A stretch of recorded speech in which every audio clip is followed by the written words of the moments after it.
Pada peringatan Hari Lansia Nasional tingkat Provinsi Banten, Pemprov Banten dan TPPKK Provinsi Banten menyelenggarakan sejumlah kegiatan agar para lansia produktif. Dengan begitu, para lansia ini tak menjadi beban bagi keluarga maupun negara, tetapi justru dapat berkontribusi dalam pembangunan. Peringatan Hari Lansia itu dimulai dengan senam bersama, talk show, pemberian keterampilan seperti merajut dan bercocok tanam, hingga tes kesehatan dengan menggandeng Fakultas Kedokteran Universitas Indonesia. PJ Gubernur Banten Al-Muktabar mengatakan, ada beberapa kegiatan yang dilakukan untuk para lansia. Transformasi pengetahuan akan mendorong lansia masih tetap produktif agar bahagia. Agar lansia bebas dari pikun, bahagia, dan masih tetap produktif, maka Al mengaku para lansia dikenalkan dengan berbagai agenda kegiatan yang sangat masih mungkin dilakukan mereka. Dengan begitu, angka harapan hidup Provinsi Banten juga mengalami peningkatan.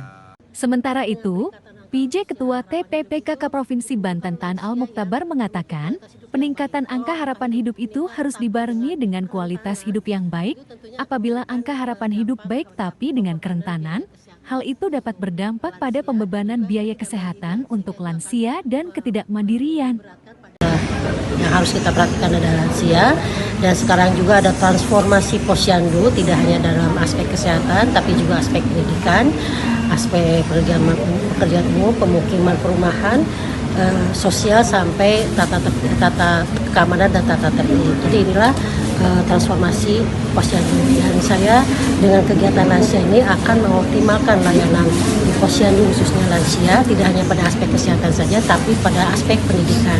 Di sini pendidikan akan diusung pendidikan non formal, bagaimana lansia itu akan diajari keterampilan baru ataupun skill yang bisa meningkatkan, menstimulasi otaknya sehingga tidak pikun.